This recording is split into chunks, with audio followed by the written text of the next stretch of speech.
महामंडलेश्वर स्वामी शैलेशानंद जी का भी इसमें नजरिया ले लेता हूं। कुछ एक नाम जो सीधे सीधे लिए जा रहे हैं उनके बदले जाने से समाधान हो जाएगा, या आप भी इस मत के हैं कि पूरे ट्रस्ट के संदर्भ में विचार होना चाहिए? जी नारायण, आप सभी को बहुत बहुत धन्यवाद। TV9 भारतवर्ष को। पक्ष तो ये है कि कर्म प्रधान विश्व रचि राखा, जो जस करे सो तस फल चाखा। जो जिसने किया है उसका भोग तो भोगना पड़ेगा, क्योंकि कहीं ना कहीं जो ये आस्था श्रद्धा का विषय था और उसमें जिनको जिम्मेदारी दी गई थी उनकी जिम्मेदारी थी कि उसको पूरी तरीके से देख रेख करते हुए उसको निभाते, या इसमें राजनीतिक षड्यंत्र हुआ है कि इनकी निज नैतिकता के आधार पर इन्होंने खुद इस विषय को बनाया है। तो दूध का दूध पानी का पानी जांच के बाद ही पता चलेगा। लेकिन SIT पर भी जो सवाल उठा रहे हैं, तो हमने एक दिन पहले और भी कहा था कि आप चाहे तो इसमें CBI जांच करवाई जानी चाहिए और इसको बिल्कुल निष्कलंकता के साथ निपटाना चाहिए। क्यों? क्योंकि ये एक साधारण मुद्दा नहीं है। जो हमारे 500 साल से जो आहुतियां बलिदान हुए, उन बलिदानियों के बारे में विचार करना चाहिए, क्योंकि हो सकता है किसी भी प्रकार से इसमें विशेष नहीं तो बहुत बड़ा एक राजनीतिक विद्वेष भी फैलाने का विचार किया गया हो। क्योंकि आगामी आप भी ये मानते हैं क्या कि SIT की जांच भर से काम नहीं होने वाला?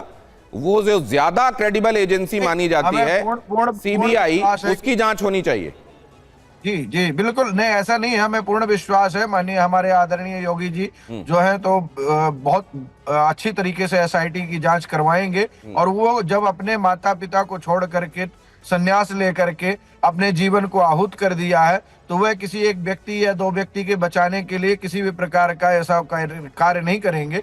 वह यहाँ पर सामूहिक रूप से जो हमारे भारतवर्ष की 120 करोड़ जो हिंदू सनातनी जनता है, उसकी श्रद्धा भावनाओं का बहुत ध्यान रखते हुए यहाँ कार्य करेंगे।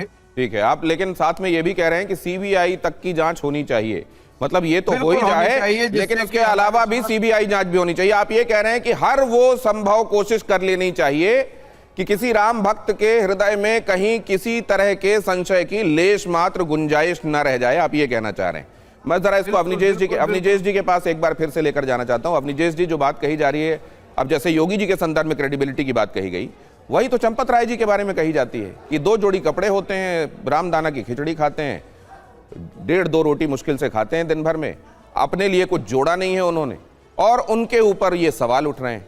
क्या ऐसा भी है क्या कि यहां असल में कुछ एक जगहों पर इग्नोरेंस हो गया है और उस इग्नोरेंस की वजह से किसी को गुनहगार के तौर पर घेरने का मौका मिल गया है? देखिए दिनेश जी, विश्वासघात वहीं होता है जहां विश्वास होता है। अगर किसी पर विश्वास ही नहीं है तो विश्वासघात कैसे कोई करेगा? चंपत जी ने लापरवाही बरती होगी, इसमें कोई दो राय नहीं है। विश्वास किया, सहज विश्वासी आदमी है, विश्वास किया, लंबे समय से कोई व्यक्ति जुड़ा हुआ है। लेकिन मुझे ये भी इस बात में कतई कोई मुझे आपत्ति नहीं है कि इसकी CBI से, लेकिन CBI के बारे में तो कहा जाता है कि वो तो सरकारी एजेंसी है। मैं तो कहता हूँ सुप्रीम कोर्ट के जज के थ्रू की निगरानी में हो, उसमें किसी भी तरीके की निगरानी, किसी भी तरीके की जांच हो, किसी की भी निगरानी में जांच हो, हमें कोई आपत्ति नहीं, मुझे कोई किसी तरीके की आपत्ति नहीं। लेकिन चंपत राय जी के बारे में जो कहा जा रहा है, मैं कहता हूं अगर उनकी गलती है तो उनके खिलाफ भी कार्रवाई की जाए।